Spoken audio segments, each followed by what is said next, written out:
አንዳንድ ሰዎች የማታገኙትን ነገር ለመብላት ወይም ደግሞ ለራሳችሁ ለማድረግ ስትሮጡ የራሳችሁ ህይወት አምልጧችሁ ገደል ትገባላችሁ ማለት ነው። ሊበላ ሀይሚዬና ብሩኬ ልጅ ስላለው ሀይሚና ብሩኬ ሊለያዩ ሲያምርሽ ይቅር እያንዳንድሽ ማለት ነው።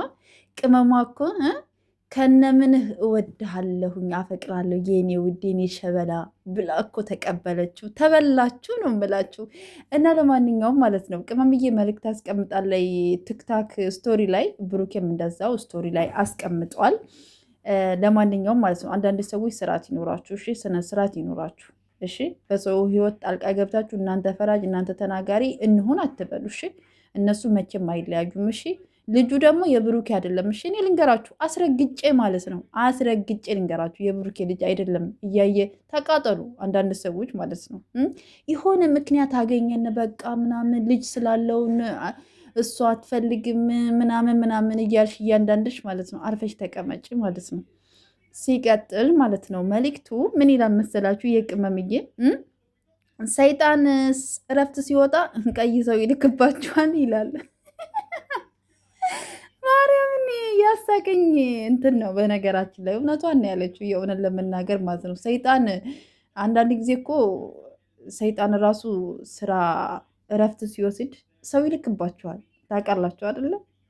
እና ልክ እንደዩ ማለት ነው።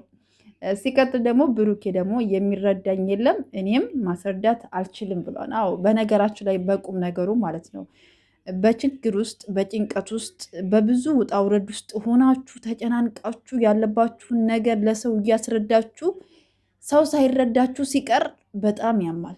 እውነቴን ነው የምላችሁ። ይሄን ነገር የሚያውቅ ያውቀዋል። ስለዚህ ብሩኬ ወንድማችን እኛ ተረድተንሃል፣ አይዞህ፣ እግዚአብሔር እንግዲህ ከፈተና ያውጣችሁ። ምንም ማለት አይደለም። እሺ ሁሉም ነገር ይስተካከላል። የማይስተካከል ምንም ነገር የለም። እግዚአብሔር ያለው ነው የሚሆነው ማለት እፈልጋለሁ። አንዳንድ ሰዎች ግን ዝም ብላችሁ አትቀበጣጥሩ። እሺ እነሱ ምንም ማድረግ እንዳለባቸው እንዴት ማድረግ እንዳለባቸው እነሱ ራሳቸው ያውቃሉ። እናንተ በእነሱ ህይወት ውስጥ አይመለከታችሁም። የት ነበራችሁ? ጠፍታችሁ ነበር፣ ደግሞ አሁን ተፈታችኋል። የት እንደነበራችሁ አላውቅም። የሆነ ቦታ ላይ እያየሁ ነበረ ማለት ነው። ስነ ስርዓት ይኖራችሁ። የእውነት በሰው ህይወት ውስጥ ጣልቃ ገብቶ በሰው ህይወት መፈትፈት በእውነት ኃጢአት ነው፣ ጥሩ አይደለም። እኔ ማን ብላችሁ አስቡ። እግዚአብሔርን ቀልድ አይደለም፣ ጥሩ አይደለም። በሰው ህይወት ውስጥ ጣልቃ ገብቶ እሱ እንዲህ ነው፣ እሷ እንዲህ ናት፣ እሱ እንደዚህ ነው፣ እንደዚህ መሆን አለበት ምናምን አትበሉ። እውነት የዘራችሁትን ታጭዳላችሁ።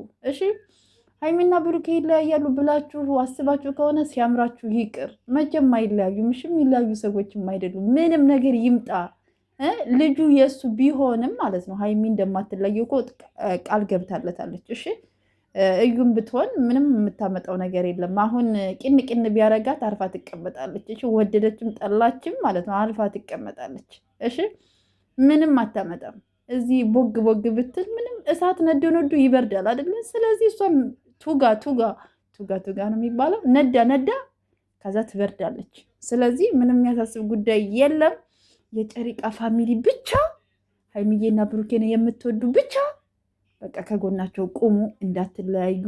ምንም ነገር ይፈጠር ምንም ነገር በቃ እናንተ አንድ ሁኑ። በቃ ሌላ ነገር ምንም አያስፈልግም። ሌላው እያየ ይቃጠል ይንጫጫ ምናምን ችግር የለውም። እሺ ጥላት ከሌለ እኮ በነገራችን ላይ ከፍታ የለም። ታውቃላችኋል። ከፍታችሁን የምታውቁት ጥላታችሁ ሲናደር ስታዩት ነው አይደለም? ስለዚህ እኔ ጨሪቃዎች ደግሞ ቅመምዬና ብሩኬ ደግሞ እግዚአብሔር ካላችሁበት ጭንቀት ያውጣችሁ።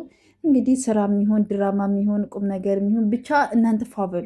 እናንተ ብቻ እንዳትለያዩ፣ አንድ ሁናችሁ ሂዱበት። ምንም ችግር የለም ነው የምላችሁ። ጨሪቃ ፋሚሊ ደግሞ ፋበሉ ነው የምላችሁ። የምን ጭንቀት ነው የምን ምናምን፣ በቃ ፋበሉ። እናንተ ራሳችሁ ፋበሉ እህቶች። እንዴ እናንተስ ማን አላችሁ? የኔ እህቶች፣ የኔ ጭንቀታሞች፣ የኔ እህቶች፣ እንዴ እናቴ ክፉ አይንካችሁ። የኔ እናት እንዳትጨነቁ፣ ራሳችሁን እንዳያማችሁ። ይህ የምላችሁ ሰው መውደድ ሰው ማክበር ምን ያህል ከባድ እንደሆነ በራሴ ስለማውቀው ማለት ነው። እህቶቼ እና በጣም ወዳችኋለሁ፣ በጣም አከብራችኋለሁ።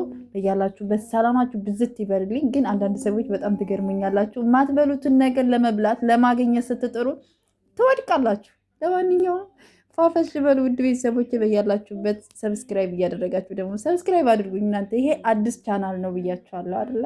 ቻናሌ ተዘግቷል፣ ሰምታችኋል።